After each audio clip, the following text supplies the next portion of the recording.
ধন্যবাদ থাকিল বিপিএফ প্ৰধান হাগ্ৰামা মহিলাৰী ছাৰলৈ আৰু আজি ২০ নং মথনগুৰিৰ বিপিএফ দলৰ মনোনীত প্ৰাৰ্থী হিচাপে মই আমাৰ হালবাৰীত চিভিল এছডিঅ'ৰ অফিচত আহি পেলাই মই নমিনেশ্যন ফাইল কৰিলোঁ।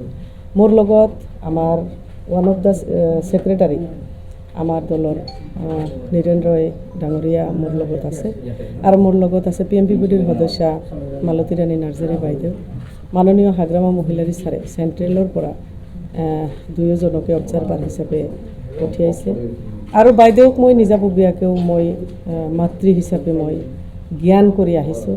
মোৰ ৰাজনৈতিক গুৰু হিচাপে মই জ্ঞান কৰি আহিছোঁ। যথেষ্ট ৰাজনৈতিক ক্ষেত্ৰত নীৰেন্দ্ৰ দাদা আৰু মালতী ৰাণী নাৰ্জাৰী বাইদেউ মই মোৰ এই 20 বছৰীয়া যিটো বিপিএফ দলৰ জাৰ্ণি, সেই জাৰ্ণিত মই বিভিন্ন পৰামৰ্শ লৈ পেলাই আজিৰ দিনলৈ উপস্থিত হৈছোঁহি।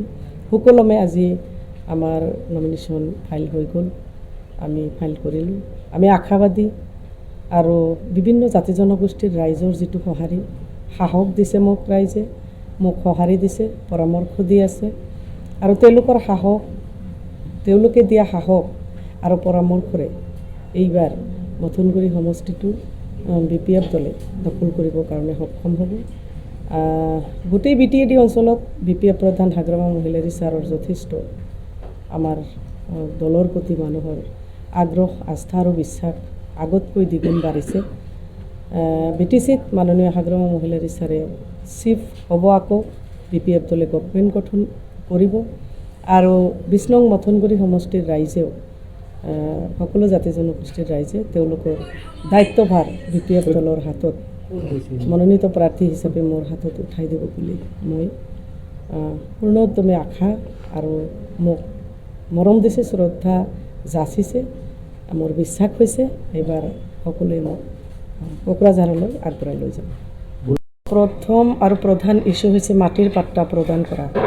সকলো জাতি জনগোষ্ঠীৰ মানুহৰ BTC অঞ্চলত মাটিৰ পাট্টাৰ প্ৰয়োজন আছে আৰু সেই মাটিৰ পাট্টাটো আমাৰ প্ৰথম আৰু প্ৰধান লক্ষ্য। BTC চুক্তিৰ মানে দফা হিচাপে 2003 চনত 10 ফেব্ৰুৱাৰীলৈকে যিসকল ব্যক্তি আছে সেইসকল ব্যক্তি BTCৰ বাসিন্দা আৰু যি সম্প্ৰদায়ৰ মাজত, যি সম্প্ৰদায়ৰ মানুহ য'ত আছে তেওঁলোকে তাতেই শান্তিৰ মাধ্যমত বসবাস কৰিব বুলি BTC চুক্তিত আছে আৰু সেইটোৰ আধাৰতেই মাননীয় হাগ্ৰামা মহিলাৰী ছাৰে এইবাৰ গভৰ্ণমেণ্টত অহাৰ লগে লগে প্ৰথম আৰু প্ৰধান ইছ্যুটো মাটিৰ পাট্টা হিচাপে আমি আমাৰ PMPBDত আলোচনা কৰি আকৌ আমাৰ CWC প্ৰস্তাৱ লৈ পেলাই সিদ্ধান্ত গ্ৰহণ কৰিছে আৰু তাৰ লগত আমাৰ যুৱকসকলৰ কাৰণে তেওঁলোকক এষ্টাব্লিছ কৰিবৰ কাৰণে বিভিন্ন আঁচনি গ্ৰহণ কৰিছে। নাৰী সবলীকৰণৰ কাৰণে বছৰি 1 কোটি টকা প্ৰতিটো সমষ্টিৰ কাৰণে নিৰ্ধাৰণ কৰিছে। আমাৰ যিসকল বয়োজ্যেষ্ঠ ব্যক্তি আছে তেওঁলোকৰ কাৰণে তেওঁলোকক সবলীকৰণ কৰিবৰ কাৰণে, সহায় কৰিবৰ কাৰণে মানে আঁচনি নিৰ্ধাৰণ কৰিছে। আমাৰ যিসকল মানে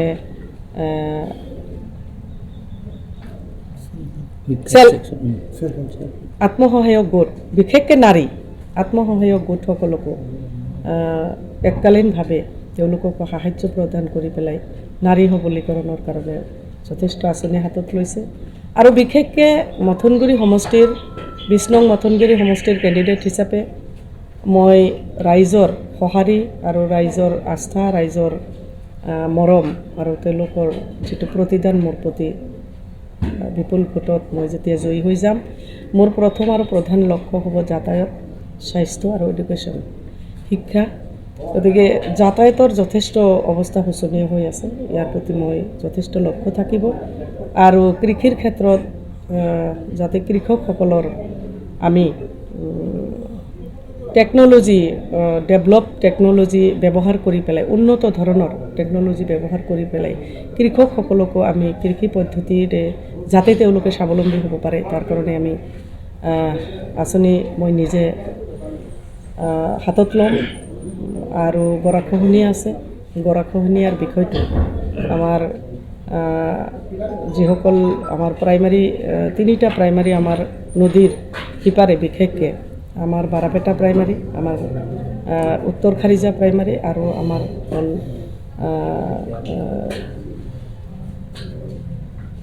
তিনিটা প্ৰাইমাৰি, মইনামাথা প্ৰাইমাৰি হয়। তিনিটা প্ৰাইমাৰিৰ ভিতৰত বেছিকৈ গৰাখহনীয়াৰ কবলত মানুহবিলাক পৰিছে। ইফালে নিমুৱা আৰু গোবৰ্ধনাও আছে, কিন্তু বিশেষকৈ এই তিনিটা প্ৰাইমাৰি বেছিকৈ তেওঁলোকে এফেক্টেড হৈছে। আলোচনা কৰিছে আমাৰ যেতিয়া গভৰ্ণমেণ্ট আমাৰ হ'ব এবাৰ, আমি নিশ্চিত ৰাইজৰ সঁহাৰিয়ে আমাক নিশ্চিত কৰিবৰ কাৰণে আমাক এটা বিশ্বাস দিছে। তো গভৰ্ণমেণ্টৰ লগত আলোচনা কৰি পেলাই গৰাখহনীয়াৰ বিষয়টো কেনেকুৱাকৈ আমি সমাধান কৰিব পাৰোঁ তাৰ প্ৰচেষ্টা হাতত ল'ম। আৰু ৰাইজৰ লগত থাকি পেলাই ৰাইজে বিচৰা ধৰণে বিভিন্ন ধৰণৰ উন্নয়নবিলাক কামবিলাক কৰিবৰ কাৰণে মই আগবাঢ়িছোঁ। মথনগুৰি সমষ্টিত আপুনি নিৰ্বাচনত অৱতীৰ্ণ হৈছে। ইয়াত দুবাৰৰ MCLA EMO আছিলে এটা সময়ত, যথেষ্ট শক্তি বুলি তেওঁলোকে দাবী কৰে। সম্ভৱ নে মথনগুৰি সমষ্টিত আপোনালোকে? আমি যথেষ্ট শক্তিশালী, আমাৰ দল যথেষ্ট শক্তিশালী। BPF দল হিচাপে মথনগুৰি সমষ্টিত আজি আপোনালোকে যদি গ্ৰাউণ্ড জিৰ' ৰিপৰ্ট ল'বলৈ যায় তেতিয়াহ'লে দেখিবলৈ পাব যে আমি যথেষ্ট শক্তিশালী। আমাৰ 89 বুথ কমিটি আছে। আমাৰ আজিৰ দিনত 30টা প্ৰাইমাৰী আছে, ওমেনৰ 10টা, আমাৰ ইউথৰ 10টা, আমাৰ পেৰেণ্ট বডিৰ 10টা, আৰু আমাৰ আমাৰ ব্লকৰ ভিতৰত থকা চেলবিলাক লৈ পেলাই আমি পূৰ্ণাংগ ৰূপে আমি দলীয় হিচাপে আমি যথেষ্ট শক্তিশালী ৰূপে আমি গাঁৱে ভূঞে আমি যাব পাৰিছোঁ। আৰু আটাইতকৈ ডাঙৰ কথাটো হ'ল যে সকলো জাতি সম্প্ৰদায়ৰ মানুহে আমাক সঁহাৰি দিছে, আমাক আঁকোৱালি লৈছে, আৰু ৰাইজৰ সঁহাৰি আৰু মানে আস্থাত আমাৰ দলটোৱে আৰু পূৰ্ণোদ্যমে কাম কৰিবলৈ আজি ইয়াতে সক্ষম হৈছে। যথেষ্ট শক্তিশালী বুলি ক'লে আজি যদি আপোনালোকে সমাজৰ আপোনালোকে চতুৰ্থ স্তম্ভ, গতিকে আপোনালোকে অলপ গ্ৰাউণ্ড জিৰ' ৰিপৰ্টটো যদি লয় আপোনালোকে চাব যে 10টা বছৰ MCLA হিচাপে তেওঁ এই সমষ্টিত মানে কাম কৰিছে। ৰাস্তা ঘাটবিলাকৰ অৱস্থা কি হৈছে, কেনেকুৱা শোচনীয় অৱস্থা। ৰাইজে নিজে আজি টকা তুলি পেলাই গাঁঠিৰ ধন ভাঙি পেলাই কিছুমান জেগাত চেণ্ড গ্ৰেভেল পেলাবলগীয়া হৈছে। অলপ বৰষুণ আহিলেই তেওঁলোকে ওলাব নোৱাৰা হৈছে। গতিকে তেওঁ কিমান শক্তিশালী সেইটো মই নাজানো। ৰাইজে মোক এইবাৰ শক্তিশালী ৰূপে আগুৱাই যোৱাৰ কাৰণে কিন্তু মোক সহায় কৰিছে। মথনগুৰি সমষ্টিটো যিহেতু এটা মুকলি অপেন চিট, আৰু এই ক্ষেত্ৰত দেখা গৈছে যে প্ৰায়ভাগ ৰাজনৈতিক দলে ইয়াতে প্ৰাৰ্থিত্ব ঘোষণা কৰিছে, গতিকে যুঁজটো যথেষ্ট শক্তিশালী হ'ব, তীব্ৰতৰ হ'ব। আৰু তেনে ক্ষেত্ৰত BPF দলৰ প্ৰাৰ্থী হিচাপে আপোনাক আচলতে নিৰ্বাচিত কিহৰ কাৰণে কৰিব বুলি ভাবে আপোনালোকে? BPF দলৰ প্ৰতি 17টা বছৰে মাননীয় হাগ্ৰামা মহিলাৰী ছাৰে যিবিলাক কাম কৰি থৈ আহিল, এই কামৰ প্ৰতি মানুহৰ আস্থা আছে।